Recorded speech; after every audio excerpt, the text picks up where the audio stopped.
What's up guys, welcome back to a brand new video. Today I'm going to be showing you guys how to make melodies for artists like Tate, McRae, Olivia Rodrigo, maybe Billie Eilish, just more geared to that pop sound. Never really done a tutorial quite like this, but my sound I feel like it's been changing and it gears more towards those type of artists in the pop realm. So I'm going to give you guys a tutorial on this loop that I made just a few days ago. And if you're interested in this loop or any of the other future loops that I'll be breaking down in future videos, they're all going to be included inside of my weekly melody packs. If you'd like to get added to my melody list, send me an email to gavinhadleybeats@gmail.com. It's $20 to be permanently added to the list and you'll receive about 12 melodies per week.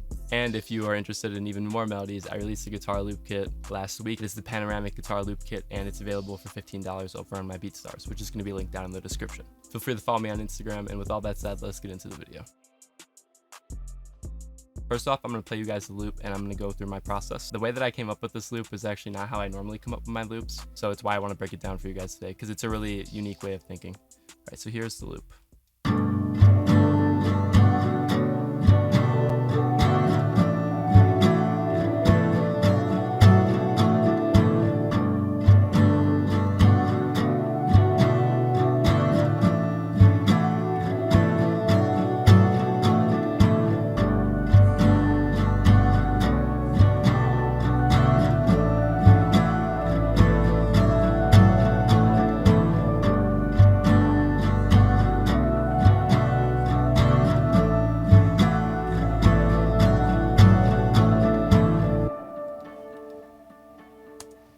Alright, so that is the melody. As you can hear, it's super full sounding. It has a lot of stuff going on. You guys hear this counter melody with the piano and then later a bell layered on top. That actually was originally a melody that I sung. I was just messing around and I was making a song.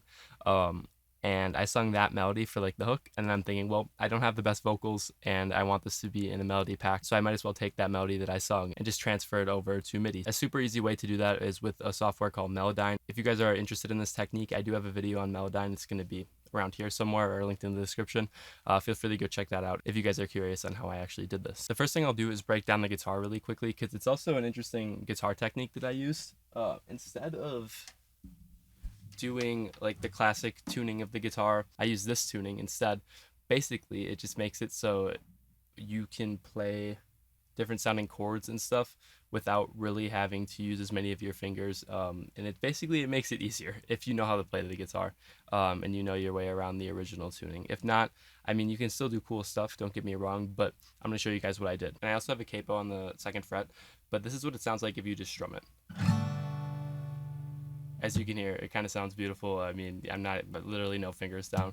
But for the entire guitar melody in the song, I just put a finger here on the 2nd to last string, my ring finger, and I go. And then I put a finger up here on that same fret as my ring finger, right there. So now it's just 2 fingers down, and then I do the same thing.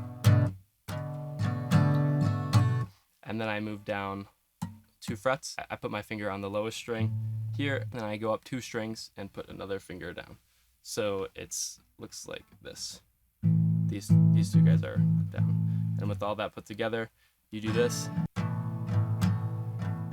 And then I have this pinky. I put my pinky up here on that 3rd string. I put it up 2 more frets, and then I go.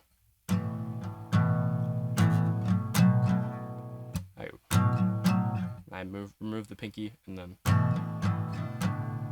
yeah, and then it just loops. I also have some intervals, as you guys can hear if I mute everything up.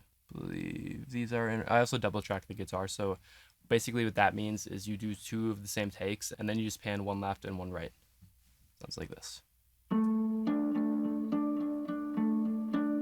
These are intervals and they're super affected right now. Basically it's just I'm just finding 2 notes that I like on like 2 strings that are next to each other, and then I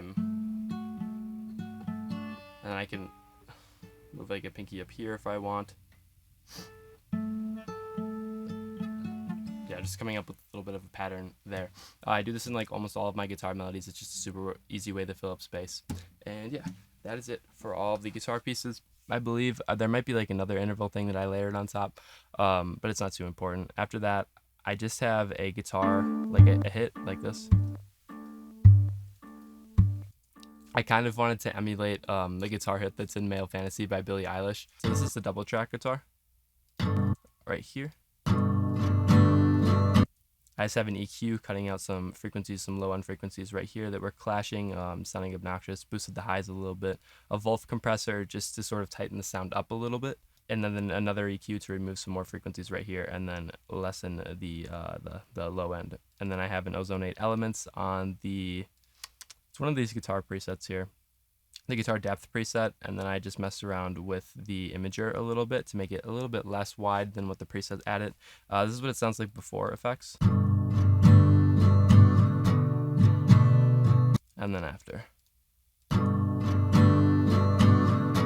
So it's super subtle. I really wanted to leave this guitar sounding as raw as possible. But yeah, that's that sound. Then I have that same progression, but like a little bit like tinny. I have Archetype Corey Wong. It's just a guitar amp. I use it instead of guitar rig. I just like the way it sounds a little bit more. I feel like it's a little bit better with low end and electric guitars. And then if you use it in this case, it gives really cool textures. So I'm using the Bridge Funky Lead preset, but then I turned off the Postal Service is what it sounds with it. And without it, yeah. So I just have this to sort of give it a little bit more texture and just dirtiness and just drive in the background, and just a little bit more distortion in that high end. And then I just have an EQ cutting out of that low end because, again, I don't really want any of the low end in this. It was just strictly for high end to give the top end a little bit more life and punch. This is what this interval sounds like without any effects.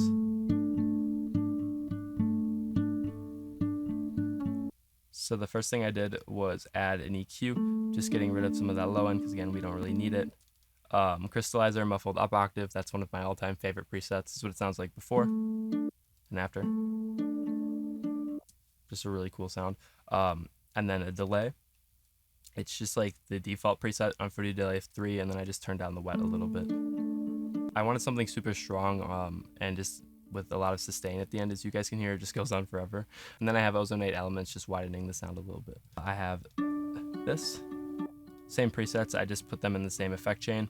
And now we can get into the main melody that I was actually singing. And I have that part that I sung right here. I added some different effects to it. This is the melody.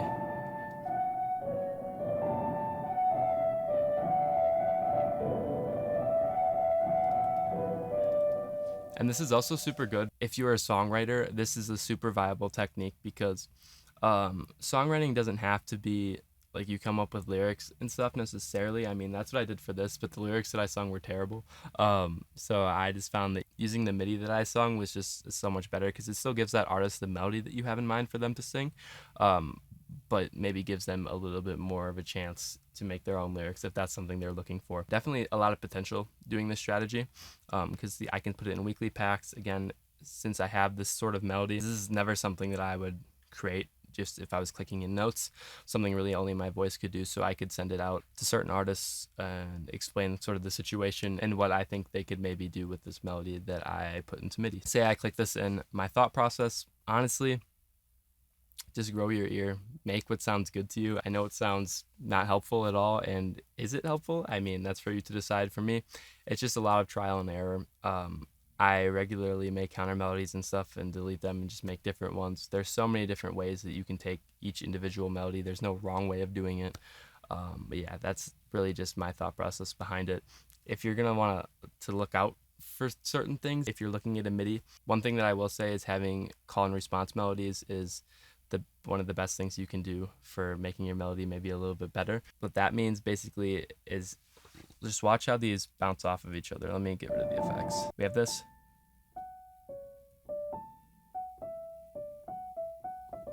So this whole thing is the call, which basically is like the first part of the melody, and then it's super hard to explain. Melodies are just like a super, like, you can't really explain them at the end of the day. But notice how like this feels like it's almost responding, and what that means is like concluding, and just giving like an overall sense of completion in the melody. I feel like that's really important. When I can like sense completion and just like direction that someone had, that to me is what makes a good melody. I'll show you the effects that I put on it. First, I put Echo Boy on it, this Flangeolets preset, and then I put down the mix knob a lot because if it's on full blast, it sounds too much. It like basically like detunes it kind of, and it gives it this sound. Kind of like hyper poppy. I don't even know how to explain it, but it just gives it cool texture, and I've been liking that a lot recently. Guitar Rig 5, the simple guitar tone preset, give it some distortion. And then to ease up that distortion a little bit, I have a reverb. And then to give it a little bit more sustain and its overall presence, I have a fruity delay too.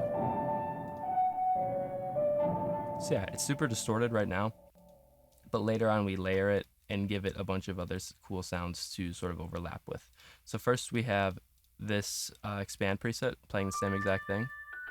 But I just wanted a super twinkly sound that wasn't too in your face, but it really just like drives home like your intentions with the melody, and just makes it super clear what you're trying to do, because it's like a super pure sound. That other sound is like distorted, and it's kind of more of a texture sound. Sure, it does have a lot of tone to it as well, but this is like strictly tone, if that makes sense. And yeah, I just wanted to layer it on top and just gave the melody an overall better sense of direction, in my opinion. I just have an EQ cutting out some of the high ends, and then an echo boy with the dirty slap preset just to give it a little bit more punch. This is what it sounds like before and then after. CPU is kind of bugging out. We also layer it on with the original melody. This is what it sounds like.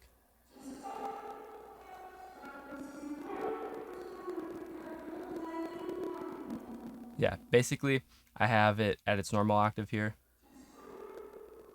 After that, I have it with a higher up octave version, but it isn't just pitching it up an octave. I don't really do that anymore because I feel like it gives you too much of an Alvin and the Chipmunks type sound. So instead, I go in here and I right click and I press audio editor, and then I press Alt T on my keyboard, and then it brings up this menu. I don't know if you guys can see it.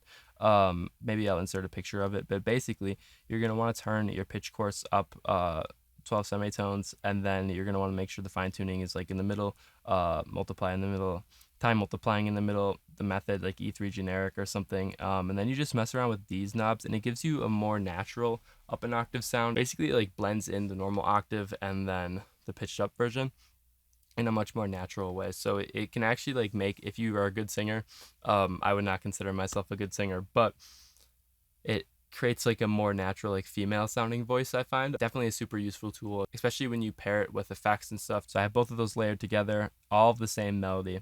And then after that, I just have a few other things just to fill up space in the melody. As you guys can see, my melodies are super full sounding. Really, I just want to make sure people have just like anything they want, they have in the melody. They don't have to use it all, but it's just there for them. So this chord progression is, we got a G major chord right here, and then I have this fifth, and I just put it down an octave too. Really no reason, I just thought it sounded good. And then our second root note is B. I just put the fifth down an octave again, and then we go down to A, and then I have the fifth down an octave again, and then I have a little bit of a sort of passing note right here to help lead down into the chord progression again. It just repeats.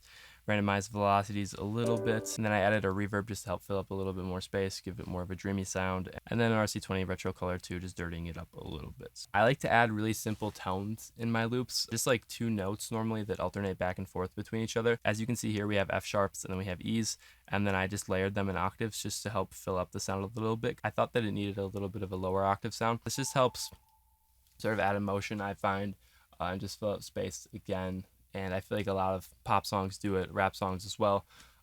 Yeah, just a super easy technique that you guys can use. So you can see here, I'm going to drown it out in a lot of reverb because I use this tube screamer, which basically just distorts it. So this is what it sounds like before, then after. And then to help soften that sound, I have this reverb.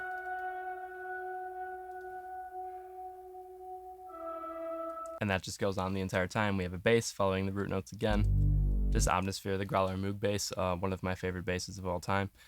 And yeah, that's basically the loop here. I just have the piano, the Labs piano here that's just down an octave, just adding a little bit more texture for this initial part of the melody. And as for how I structure my melodies when I'm laying them out in loop form, I like to give the people a little bit of a build-up. As you can see here, this doesn't have the most build-up. There's just two parts. Most of my melodies are two parts. We just have like all the guitar parts. Normally I do almost all of the guitar parts, or I add some more in the second part. I wanted to show off this melody right away because to me it's a super catchy melody, and I wanted people that are listening and going through my loops to hear something that sounded different and that caught their ear right away, because that's super important when people are going through your loops.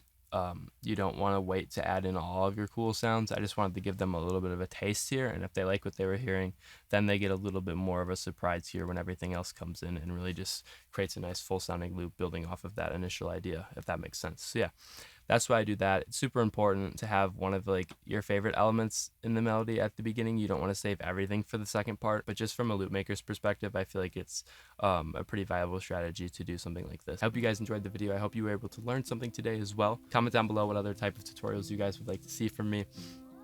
And yeah, this background is going to be changing in a few days. If you haven't watched my last video, feel free to go check that out. It explains a little bit more of why this is my background right now and why I have a buzz cut.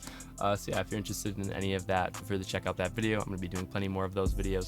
And if you guys are interested in following my Instagram, again, if you want to see a little bit more of what is going on in my personal life, feel free to go do that at @GavinHadley_. Thank you guys for watching. As always, I'll see you guys in the next video. Peace out.